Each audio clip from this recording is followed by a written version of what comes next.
Video हमारे देश के महान संत श्री श्री रामकृष्ण परमहंस देव के 12 दिन पहले उनके 175 वर्ष बर्थ एनिवर्सरी पर बनाई गई है। रामकृष्ण जयंती भारत में 15 मार्च को मनाई जाती है और हम यहां आपको बता रहे हैं कि आप इस दिन को सबसे अच्छे तरीके से कैसे मना सकते हैं।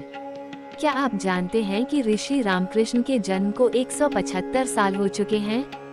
रामकृष्ण जयंती का अर्थ है जयंती, महान संत रामकृष्ण के जन्म का जश्न मनाती है। देवी काली के कट्टर भक्त रामकृष्ण एक धार्मिक नेता और सुधारक थे। आज भी उनकी मृत्यु के वर्षों के बाद भक्त रामकृष्ण मठ में इकट्ठा होते हैं। रामकृष्ण के छात्र स्वामी विवेकानंद द्वारा स्थापित एक धर्मार्थ ट्रस्ट अपनी प्रार्थना और दान देने के लिए। धर्म की बात सभी करते हैं, लेकिन धर्म को अपने आचरण में उतारना सभी के लिए संभव नहीं है। कुछ ही लोग ऐसा कर पाते हैं। रामकृष्ण परमहंस बिना सत्य बोले तो भगवान को प्राप्त ही नहीं किया जा सकता, क्योंकि सत्य ही भगवान है। ऐसे महान विचारक भारत के महान संत स्वामी रामकृष्ण परमहंस की जयंती पर उन्हें प्रणाम। जो मनुष्य दूसरों के लिए बिना किसी स्वार्थ के मकसद के लिए काम करता है, वह वास्तव में खुद का भला करता है।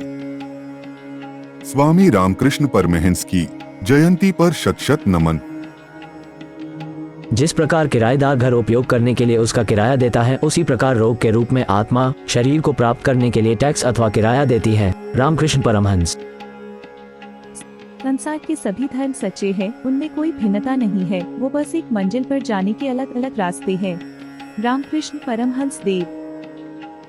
यदि एक बार गोता लगाने से आपको मोती नहीं मिलता है, तो आपको यह निष्कर्ष निकालने की आवश्यक नहीं है कि समुद्र में मोती नहीं है। रामकृष्ण परमहंस। यदि हम कर्म करते हैं तो अपने कर्म के प्रति भक्ति का भाव होना परम आवश्यक है, तभी वो कर्म सार्थक हो सकता है।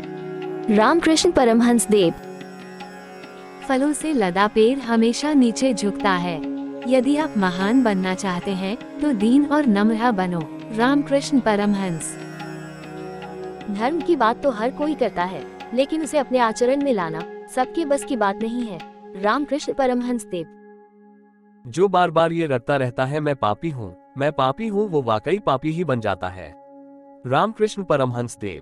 धर्म और ईश्वर होते सबके अलग, मगर ये अधूरा सच की आत्मा नहीं मानती इसे किसी जन्म किसी देह में भी आ सकती। हंस की तरह इस परम सत्य को जाना और माना उसने, वो जो राम भी था और कृष्ण भी। शत शत नमन। रामकृष्ण परमहंस देव। सत्य बताते समय बहुत ही एकराग और नम्र होना चाहिए, क्योंकि सत्य के माध्यम से भगवान का एहसास किया जा सकता है। गंदा दर्पण सूरज की किरणों कभी नहीं दर्शाता। इसी तरह से जो लोग अशुद्ध हैं, उनमें प्रभु की महिमा कभी भी नहीं दिखती है। रामकृष्ण परमहंस देव। वो मनुष्य व्यर्थ ही पैदा होता है जो बहुत ही कठिनाइयों से प्राप्त होने वाले मनुष्य जन्म को यूं ही गंवा देता है और अपने पूरे जीवन में भगवान का एहसास करने की कोशिश ही नहीं करता है। रामकृष्ण परमहंस देव।